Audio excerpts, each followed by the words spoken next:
You thought that the Robert Quinn trade just a couple of days ago was it for the trade deadline? Not so fast, my friend, as Lee Corso says. Trade deadline is tomorrow. Philadelphia might still be making moves. Let's take a look right now.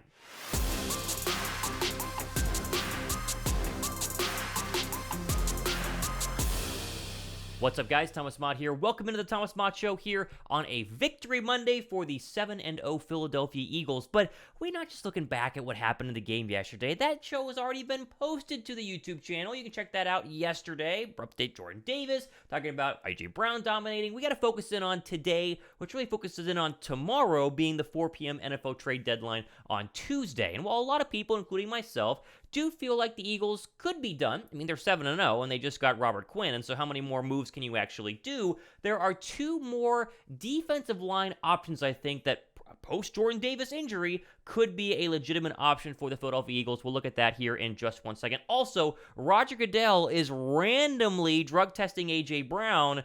We'll see how random that actually is as we continue here on the Thomas Mott Show. Okay, so let's just jump right in, right? Let's get right to the point. There's a new report that has just come out from ESPN's Jeremy Fowler, really just a couple of days ago. The Jacksonville Jaguars could be listening to potential trade options for pass rusher Josh Allen. It's a name that is, quote, garnered interest with the NFL trade deadline less than a week away, according to ESPN's Jeremy Fowler here on the JaguarUSAToday.com page.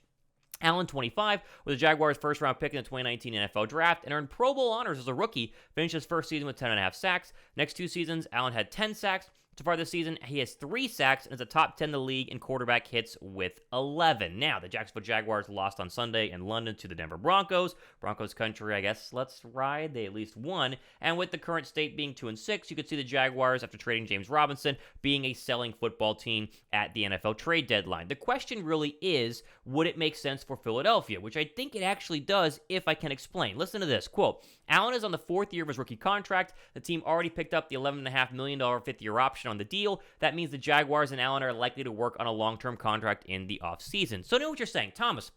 Not going to trade for Josh Allen. Why would they trade for Josh Allen? Philadelphia just traded for Robert Quinn. They, don't have a lot of money to go ahead and spend this year. Why would they go ahead and make a trade for Josh Allen? It's very simple. One, he has 1 year left on his deal. Robert Quinn is done after this season. We talked about it in a show last week, how Philadelphia and the Bears kind of came up with this deal alongside Robert Quinn saying, this is the final year of his contract. You will just be a free agent after this season. So you're going to lose Robert Quinn. You might lose Brandon Graham to age, and you're definitely going to go ahead and not re-sign Derek Barnett. Like, you're going to have a serious hole at the pass rush spot come 2023. Now, with the Saints' first-round draft pick, you can take a Miles Murphy out of Clemson, maybe a Will Anderson potentially out of Alabama, but you really could go ahead and trade for pennies on the dollar, maybe a third-round draft pick for Josh Allen, pay him what he's due, $11.5 million next year, and then restructure his contract, and you have a 25-year-old pass rusher who would make a ton of sense. We mentioned Brian Burns in previous shows, how Brian Burns makes a ton of sense for the Philadelphia Eagles if he was cheap enough. The problem with Brian Burns was not the future contract, because Philadelphia can always find a way to work the salary cap. It was giving up the reported asking price of 2 first-round draft picks. And so if Josh Allen could be had for less than one of your first-round draft picks, it is an option that I do think makes sense. Now, this is not a replacement for Jordan Davis by any means, but the Eagles did lose a defensive lineman in Jordan Davis, and so bringing in somebody else, not to fill his role, but to add into the rotation could make some sense. Now, will Josh Allen end up being traded? Who knows? Is Philadelphia actually interested? Not sure, because they did go for Robert Quinn instead of Josh Allen just a couple of days ago, but it is a name I think that we need to throw out there at least to prepare yourself in case it were to happen tomorrow during the NFL trade deadline, or maybe later on today. Who knows? Now, there are other defensive linemen that also have been mentioned in terms of trade stuff that could be more of a legit replacement for Jordan Davis, who, according to reports from last night, He's going to be out for 4 to 6 weeks with a high ankle sprain. Could be out longer depending on what this morning's MRI is going to say. We're filming this early here on a Monday morning. The show's trying to get out as quickly as possible for you guys on your drive to work, your drive home from work, and so there's not an update yet on Jordan Davis, but there are two names here from CBS Sports that I think we need to at least take a look at. Daron Payne, the Washington Commander defensive tackle, is in the final year of his rookie contract and is due to be a free agent after this season. They have a lot of other guys on the defensive line up there in Washington. Jonathan Allen, Montez Sweat, Chase Young is coming back. So Daron Payne could be one of those options where they trade him in order to potentially have more money to spend elsewhere along the other good D tackles, of course, like Jonathan Allen. Now, trading Daron Payne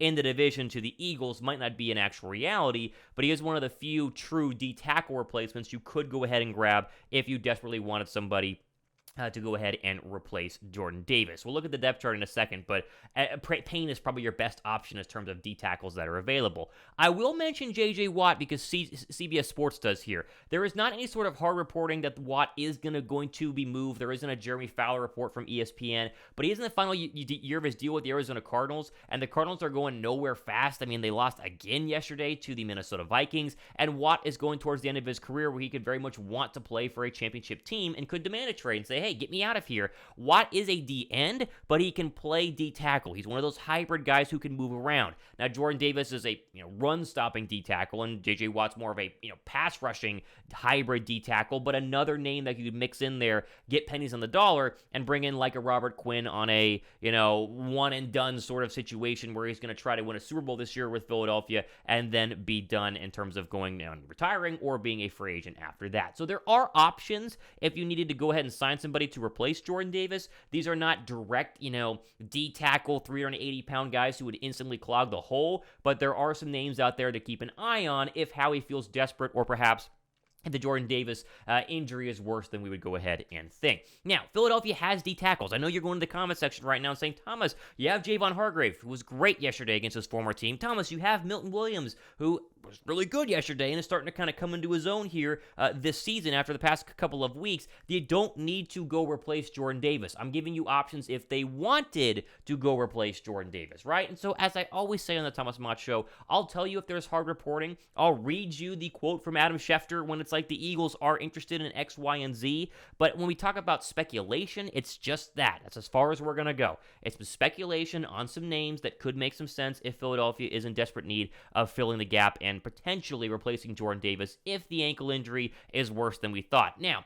final thought on Davis here quickly on a Monday morning. If Davis's ankle is truly 4 to 6 weeks, then you're going to be okay, right? Philadelphia's schedule, sure, you face Derrick Henry in a couple of weeks, but I think the Eagles are going to be just fine in terms of letting him fully rest and then getting him back healthy for a playoff push when you're going to play football teams that want to run the ball when you get to cold weather in Philadelphia in January. So we'll keep an eye on this. Again, the trade deadline is coming up. They go for a running back. Do they go for a safety? Do they go for a return specialist? Do they get another pass rusher? I don't know. Whatever they do, though, we'll talk about it here on the Thomas Mott Show. Okay, in just 1 second, A.J. Brown was randomly drug tested, wink, wink, after that 3-touchdown performance against the Pittsburgh Steelers yesterday. We'll get to that in just 1 second. First, though, I am still looking to find somebody to send look at this, A.J. Brown jersey to if you use my PointsBet or Caesars link down below in the description box right now. Very simple, right? I got one A.J. Brown jersey that I want to go ahead and send to one of you people who watch this show who is over the age of 21 and lives in a legal sports betting state. I know, not all of them are legal. Sorry, I'm not a politician. I can't help you on that. All you gotta do, create either a PointsBet or Caesars account for the first time using one of my links down below. You can't just go to pointsbet.com. Got to use my link and my affiliate links below. Place a bet using one of those new accounts, and then just send me proof. Shoot me an email with your sign up, copy of your sign up email, and then a copy of your bet slip. You want to bet on Monday Night Football, whatever it is. Send me that proof to thomasmottshow@gmail.com, and then I'll select one of the first 25 who do just that to send an A.J. Brown jersey. We're doing this for another couple of weeks, going to go until November 15th, so jump in on this promo right now using PointsBet or Caesars, two really good affiliate links here on the Thomas Mott Show. All the details are down below in the description box. Okay, in classic NFL fashion, if you have a monster game, the NFL will drug test you, whether you're a quarterback, a kicker who kicks a 62-yarder, Justin Tucker's had that happen to him, or you are A.J. Brown, who tweeted just a couple of minutes ago at 1K always open _ is his Twitter account. Quote, I would have a drug test this morning. LOL. Roger, this is not random with the crying face. Now, no, it's not random. Everybody knows in the National Football League, the drug tests are never random, especially if you have a monster day in the National Football League. I would take this as a form of respect, though. A.J. Brown has entered into the realm of elite wide receivers. He was considered really good in Tennessee, but never really considered as good as some of the other wide receivers in the National Football League. But right now, the season he's having, look where he's at in terms of these other guys, right? And this is receiving yards. He's up there with Tyreek Hill, Stephon Diggs, Justin Jefferson, and Cooper Kupp ahead of Jamar Chase in terms of receiving yards. Those are considered your best receivers in the league, minus, of course, Devontae Adams, who's having his own struggles with the Las Vegas Raiders. But he's right up there with receiving yards. You go over here to touchdowns. He's right up there with touchdowns, only behind Mark Andrews, Devontae Adams, Chase, Kelsey, and Diggs. So he's number 3 in terms of wide receivers. 20-plus yard plays. The guy is number 4. He's absolutely balling out in that category. In terms of 40-plus yard plays, he's up there as well. We are talking about a guy who is playing at an insane level right now, the best Eagle receiver Philadelphia has had since Terrell Owens. And you got to remember, T.O. only played one season, and it was really half a season because he had the ankle, or was it ankle? Was it a broken ankle? I was so young. It was, a lower body foot injury in that horse collar tackle against the Dallas Cowboys of all teams. And so we are watching one of the greatest Eagle performances from a wide receiver spot in my lifetime, of my 26 years. He's going to have some serious consideration for top wide receiver in the NFL by the time that the season is over. And there was someone who mentioned on my show yesterday, who commented down below, which you should do, that Jalen Hurts is throwing the football perfectly. 3 really good on-the-dot passes to A.J. Brown yesterday. Credit to him as well, as accuracy was always the big knock on Jalen Hurts. That seems to be a thing of the past. Okay, we'll get into the rest of the NFL scores from around the league from yesterday to end today's show. A lot of interesting stuff happening that does impact Philadelphia in terms of a playoff seeding standing. That is important. We'll look at that. First, though, thumbs up for the Eagles being 7-0. Thumbs up if you're excited to roll the Texans on Thursday night, as they should. And be sure to subscribe to the Thomas Mott Show, as we have plenty more content coming up over the next couple of days and weeks. Okay, here's your scoreboard in terms of what happened yesterday, in terms of what is impactful, I should say, for the Philadelphia Eagles and what is not. The Falcons first off, that game against the Panthers was nuts. They're going to be a playoff team that you could face in the wild card round if for some reason Philadelphia is the 2 seed, right? You could play, a Falcon football team maybe in the wild card round or the divisional round. A good example of a potential team that you might have to face that Philadelphia would 100% roll. The Falcons are 4-4. Okay, the Cowboys are getting a lot of praise because Dak Prescott looked good, 2 touchdown passes. Tony Pollard had 3 on the ground on my fantasy football league. I know, on my team, I drafted a Cowboy, but what are you going to do? He's really good. But they still gave up 39 points to the Bears. Okay, defensively, 39 points to the Bears. This vaunted Cowboy defense, no one's talking about the fact that Chicago was in this football game and had some chances later on to go ahead and at least make this thing close. That vaunted Cowboy defense sure did struggle. 49 against the Bears, though, is not anything to write home about. The Bears defense has been trash. Cardinals losing again was a bummer. I was pulling for them, mainly because the Vikings are the one legit threat right now to take over the 1 seed to Philadelphia. Minnesota's finding ways to win. Kirk Cousins is playing good football. That will be a very good rematch in the playoffs. I would still take the Eagles because their corners match up very, very well with Justin Jefferson. They match up very, very well against Adam Thielen, and I think Kirk Cousins is Kirk Cousins, but Minnesota is the one legit threat, minus Dallas, I would say, in the NFC. Saints won. That draft pick falls from 4 to 9 based on the fact the Saints are 3-5. That is a bummer there. The Raiders are an absolute mess right now, but don't believe the Saints are going to go anywhere quickly, I would say, in terms of potentially, really ruining the Eagles' chances of top 10 draft pick. Then you go down here to the Commanders beating the Colts. That's a bummer. They're better with Taylor Heineke than they were with Carson Wentz. I still don't see them as being a threat to Philadelphia. You got to play them one more time in a couple of weeks on Monday Night Football. But they're pesky, and they have good receivers. McLaurin had essentially the game winner. They got him down to the 1-yard line at the end of regulation in that one. So keep an eye on the Commanders.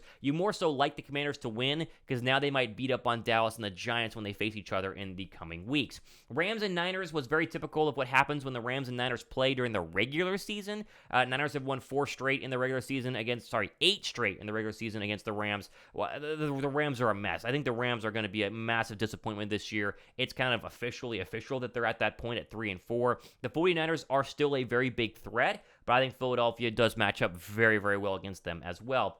And finally, 2 quick thoughts here. The Giants finally looked like the Giants are supposed to look in terms of not being able to move the football as much as you would thought that they would be able to do going into the year. 27-13. I've gotten asked on my official Twitter account, @RealThomasMott, am I afraid of the Seattle Seahawks? No, but Seattle's another one of those teams that could come to the Link in a divisional round game and be pesky, but the Eagles should be able to handle them pretty darn well. You'd like to see the Falcons or the Seahawks come to Philadelphia in the divisional round. Finally, the Packers were running the football more last night. Aaron Jones had 143 yards on the ground. They are definitely going to start to switch over to being a more run-heavy football team that makes them more dangerous. Makes them more dangerous. But the Buffalo Bills, they were just too good last night. And I think this is really the key right here when Philadelphia plays the Packers in a couple of weeks, you just plug the run, and you hope that your corners can hold out against these weaker receivers for the Green Bay Packers. And if that's possible, which Philadelphia should be able to do, I should be able to roll Rodgers and maybe even keep them out of the playoffs. Crazy to not have Rodgers or Brady in the playoffs this year. Officially not official yet, but it could be a real possibility coming up over the next couple of weeks.